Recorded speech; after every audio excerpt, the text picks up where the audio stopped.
नमस्कार मित्रों।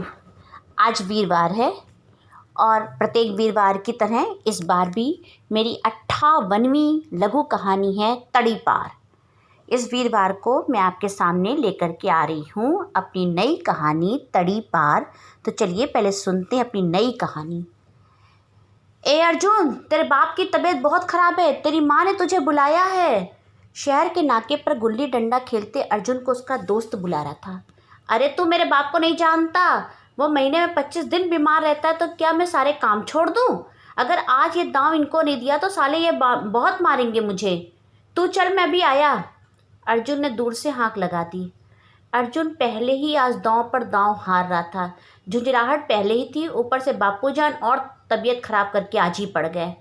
पूरे 2 घंटे बाद फिर हरिया चाचा तंग करने आ गए। अरे बेटा अर्जुन, तेरे बाप को खून की उल्टी हुई है, सब लेकर उसको सरकारी गए हैं, तू भी चला जा भाग कर।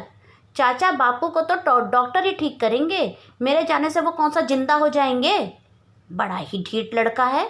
बड़बड़ाते हुए हरिया चाचा भी चले गए। अब शायद विपक्षी को तरस आ गई थी। कई लड़के पास आकर कहने लगे, अरे अर्जुन तू चला जा अपने बापू के पास, दांव फिर हो जाएगा। नहीं नहीं, पीछे तुम सभी मुझे भगोड़ा कहोगे।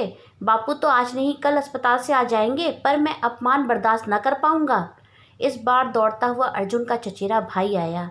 अर्जुन अर्जुन जल्दी चल, चाची बुला रही है तुझे। अर्जुन जल्दी चल, अर्जुन चाचा ख़त्म हो गए।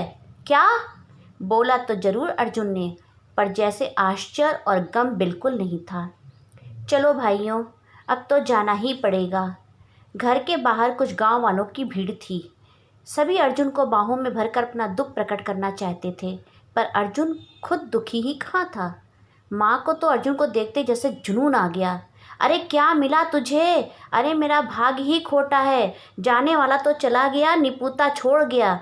जा तू भी जा, मर, एक साथी पति और पुत्र दोनों छूटे। मेरा क्या है, मैं तो जी लूँगी, पर इसका मुख न देखूँ। माँ लगातार कोसे जा रही थी। किसी तरह गांव वालों के समझाने पर बापू की क्रिया तो निपट गई, पर अर्जुन की बदतमीजी नहीं कम हुई। आज माँ ने दिल पर पत्थर रखकर घर से बाहर का रास्ता दिखा दिया। कौन सी गाड़ी कहाँ को जाएगी कुछ नहीं मालूम, बस धुन थी कि जाना है तो जाना है। और अर्जुन पहुँच गया कलकत्ता। बर्तन मांजने से लेकर जूता पॉलिश तक का काम किया, पर एक दिन आंखों की चमक को मोना मैडम ने देख लिया। समझ गई ये लड़का साधारण नहीं है, इसे तराश कर वो हीरा बनाया जा सकता है जो किसी राजकोष में ना होगा। प्यार की भाषा अर्जुन ने जरा कम ही सुनी थी, पर इस मैडम के प्यार भरे 2 बोल न जाने कैसे पत्थर दिल में उतर गए। मैडम का तो वो बेजुबान कुत्ता ही हो गया। जैसा उन्होंने कहा वैसा करना उसकी आदत में शुमार हो गया। समस्या थी कि अर्जुन की बुद्धि बहुत तीव्र थी और उम्र भी 14 साल। अगर काबू में नहीं किया गया तो 100% उसके तेवर उस लाइन में डाल देंगे जहाँ कीड़े की मौत नसीब होगी। इसलिए बहुत सोच समझकर निर्णय लेना था मोना मैडम को।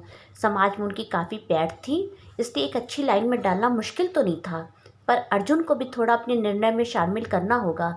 वैसे अर्जुन अंधभक्त था, पर उसकी प्रतिभा को चोट नहीं पहुंचाया जा सकता था। उधेड़-बुन चल ही रही थी कि ऐसे में अर्जुन ने अपनी इच्छा खुद प्रकट कर दी। उसे बॉडी बिल्डर बनना है। लाइन बुरी तो नहीं थी, पर मन का डर साथ था, अर्थात बलिष्ठ देख किसी गलत कामों में न पड़ जाए। पर अर्जुन का चयन कहीं अच्छी जगह भी तो हो सकता है। मन को सकारात्मक दिशा में डालकर मोना मैडम ने एक अखाड़े में प्रवेश दिला दिया। ये तो अर्जुन का क्षेत्र ही था, रम गया वो इस काम में। मोना को भी अपनी छोटी माँ वो पहले ही दिन से कहने लगा था, पर अपनी असली माँ को तो याद भी नहीं करता था। आखिर गांव से तड़ीपार उसने ही तो किया था। कभी मैडम पूछती तो साफ कहता, मैं नहीं बात करना चाहता इस बारे में। अर्जुन बढ़ने लगा और मास्टर जी की कृपा से पढ़ने लगा। आज अर्जुन 18 साल का हो गया और नेशनल बॉडी बिल्डर की कई प्रतियोगिताएं भी जीत चुका। मोना माँ उसकी तरक्की से बहुत खुश हैं। अब बस दुआ करनी है कि आगामी अंतर्राष्ट्रीय प्रतियोगिता में भी प्रथम स्थान प्राप्त करके वो देश का अर्जुन कहलाए। सही हाथ अगर गढ़ना चाहें तो एक तड़ीपार आधुनिक अर्जुन बन सकता है। धन्यवाद मेरे मित्रों, मेरी ये नई कहानी आपको अवश्य पसंद आएगी और मेरी इन कहानियों को सुनने के लिए प्रत्येक वीरवार को आप मेरे चैनल कहानी सुपर जंक्शन पर जाइए। मित्रों, मेरी जब कहानी और मेरे चैनल को सब्सक्राइब ज़रूर कीजिए।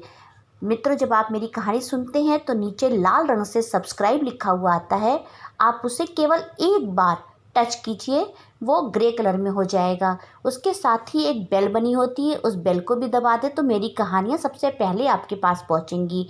कई मित्र ये गलतियाँ करते हैं कि वो सब्सक्राइब चैनल को फिर से सब्सक्राइब कर देते हैं, तो वो चैनल अनसब्सक्राइब हो जाता है। तो ऐसी गलती आप बिल्कुल मत कीजिए। मेरे चैनल को देखते रहिए, सब्सक्राइब ज़रूर कीजिए।